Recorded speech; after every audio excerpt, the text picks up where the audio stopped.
multiple people believed it was real. I made that video in 5 seconds, right? Because that's how these tools work. I myself got caught on AI misinformation on social media even. What I tell people is when you have new technology, the first thing you should do is search the things you know. The trust comes from the fact that the people who are sharing the information are trustworthy. But who are they? How do we know them? Where are they? How do you build trust? Well, you're right. How you trust by understanding first. What it is, what am I looking at? What am I seeing here in front of me? What's the resource? Where is it from? Do you remember when Wikipedia came out? It was a big deal. People were actually very much against it because Wikipedia, anybody can edit an encyclopedia. It doesn't make any sense. How is that possible? But what they did was they said anyone can edit, but there have to be references to accurate information, news articles, journals, etc. So it was that bottom, everyone focused on the top of Wikipedia, what was that bottom part of Wikipedia that had the important content and those links and everything else.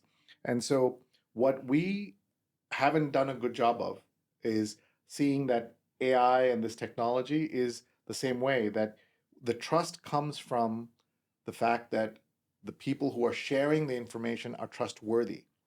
But who are they? How do we know them? Where are they? You've seen these tools, Sora and others, you make these videos. I did a workshop this morning and I shared a video of me in Antarctica.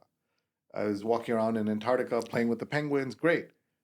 And multiple people believed it was real.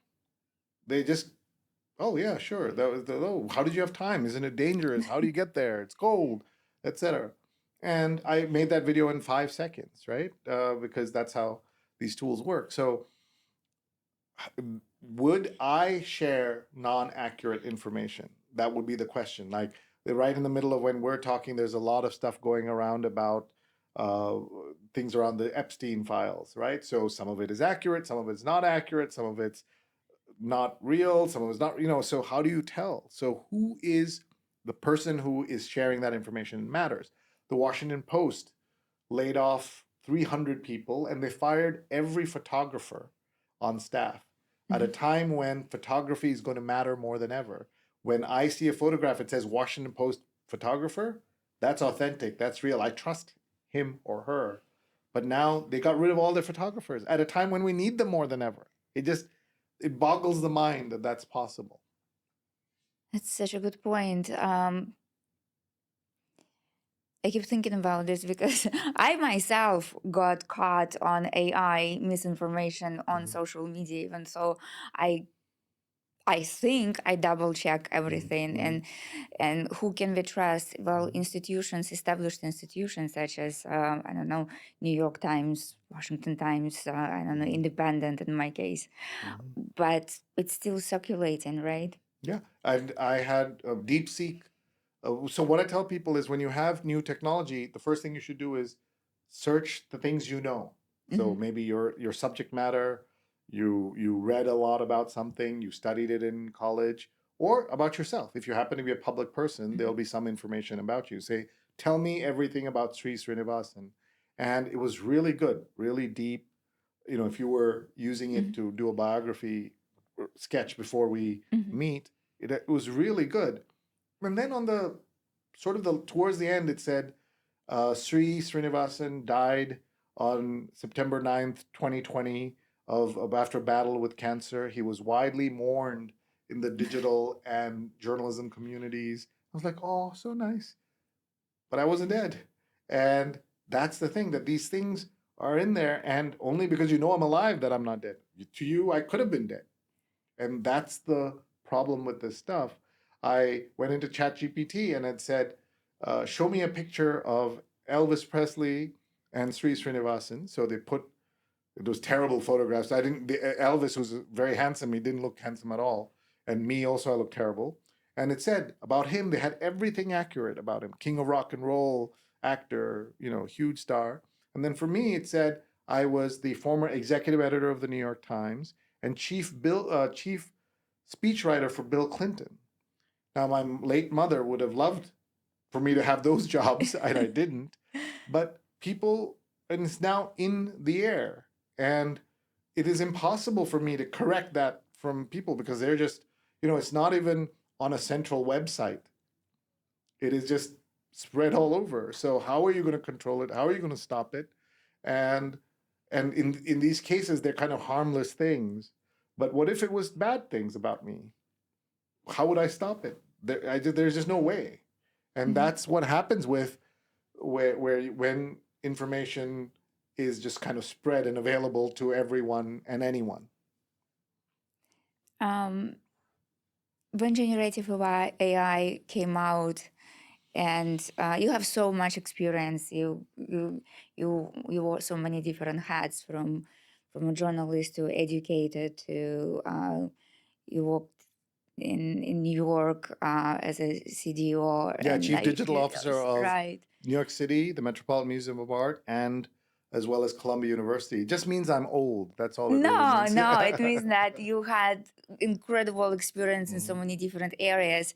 And then generative AI came, and what was the moment when you knew that is going to be a game changer for storytelling, for the professions in any of those areas? Like, okay, game changer. Now Sure. you can do things differently. Yeah. So I'm going to take you back to another moment before we talk about that. I was in working in India in a newspaper, and we subscribed to The Economist. And by the way, there's a publication that has survived in this new media landscape when so many others have died. They're still thriving because they charge money and they give you great content. So people are willing to pay for that. It's a smaller audience, but people are willing to pay. Anyway, in that they said there's such a thing called they said there's a new piece of technology and people are talking about it. And so I started reading it, and they said if you go to your desk, if you go to your computer and you put a colon and you put a dash and you close parentheses and you turn your head sideways, it's a face. And it's called a smiley face. They actually explained all of this. And they said it's called an emoticon, not emoji, emoticon. And I remember turning my head and my mind went, pooh, oh my God. It's not just about text. This is in 1991 when there was no pictures, nothing. Computers were just, we had computers in our office, desktop publishing, but we didn't have anybody to eat. We had email even, but we had nobody to send email to. So we just send email messages to each other. But I remember that moment. And so, like that, I have a similar moment with AI. I have similar moments like that with the internet, with the web, with blogging, all of that, social media. But with my wow, this is amazing moment came late because if in October of 2022, I was busy with a lot of things, and I heard about OpenAI. I said, okay, there's always new technology, so you don't have to jump into everything. So I said, I'll look at it later. And as it happens, my mom was ill in India and in the hospital, and it turned out she was on her last leg. She would live only 9 more days after I went, and I got a lot of time with her, but also in a ICU they kick you out, and so we had a because in India, I'll tell you, by the way, if you have money and you have contacts, healthcare there is the best in the world, much better than in the United States for sure. And in America, we have some money because of insurance, and we have contacts, and we've still had terrible health outcomes in our family. So that's separate. But I had these hours to kill, and I was so upset about my mom. We didn't know she was dying, so I wanted something to do. So this is something different is happening here, and immediately everybody started talking about you're going to be people are going to be cheating in exams. There's people who write novels in 10 minutes, write me a novel or write me an essay and all. So that all happened.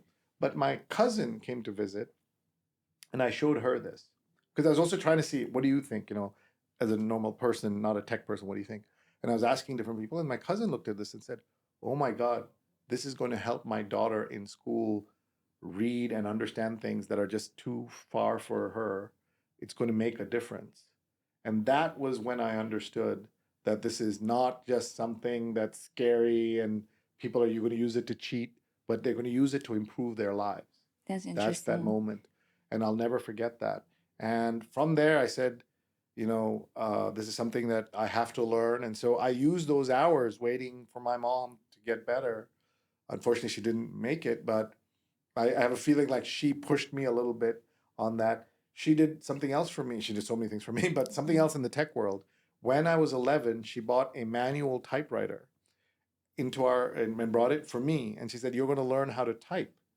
And I said, "Why would I learn how to type? 11-year-old in 1980, 81, why would I learn how to type? This is totally useless." And she said, "No, this is a skill that you need. I've heard that people need them in offices and all that." She didn't buy me a computer because we couldn't afford it and it wasn't really available. But she bought me this typewriter and I learned how to type ASDF. And I got there was no internet then, so there was nothing to even look up. But somehow I got a book about typing and did some exercises and learned how to type. And 5, 10 years later, it was the most useful thing to be able to type fast, was a good skill in journalism to be able to Right. type and take notes and all of that. So her mother did something similar for me with email. This was a woman who got married at the age of 12 or 13, never finished more than fifth grade, but she was very smart about the world. And she knew that her grandson is far away in the US. She's in southern India. And she heard about this thing called email. And there are no computers at home or anything, but there's a shop where you can go and you can dictate a letter. They will type it into email and they'll email it to your grandson in the US. And she knew that it would be a way to kind of connect with me. And soon enough, we were writing to each other. She would never have to go to the shop because the shop will print it out and would a guy would go on a cycle to her house Oh. and read it to her, translate it to her, and she knew English, but she couldn't read it that well. So he would just read it to her. Then she would dictate something. He would write it down by hand, go back, type it into his computer. This I'm talking 1994, 1995 era. And so sometimes it's not the tech people that see the tech. Mhm.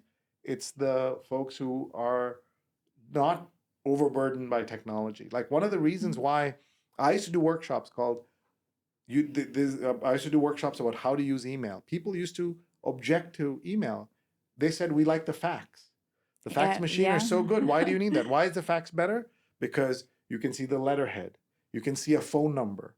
You can actually see a signature. So you Yeah. know Jane sent you this document because her name is on there. That was trustworthy. Email is this almost anonymous thing. There, in those days, there were long numbers rather than names. These services had it was very hard to tell who's Mhm. who. And so I would have this workshop saying, please learn to use email. And here's the email workshop. Then later I'd say the workshop on how to use Google. There's a new thing called Google. Please use it. People loved Alta Vista, Yahoo.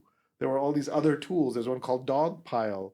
There was Excite, Lycos. These are all huge. You can't, for younger people, they won't believe these are companies that millions of people used, and they all disappeared slowly when Google came around, because Google changed everything because its job was to set you free. Before Google, everything tried to be a portal, and they say, okay, you ever watch those late night infomercials where they'll say, okay, we were selling you this knife. It's not just a knife. It's also a tractor. It's not just a tractor, but wait, there's more. It does all these things. So like that, when you went on the website, there was search, but there's also photography, there's film, there's this and that, all these things trying to fool you into staying on the page. Google came, blank page, white, and one box, and it said search. And there was also a button called I'm feeling lucky, where you type in White House and you hit I'm feeling lucky, it'll just take you there. And what they said is, we're going to set you free.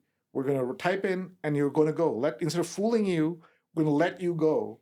You'll never forget who showed you that link. So that's how it grew.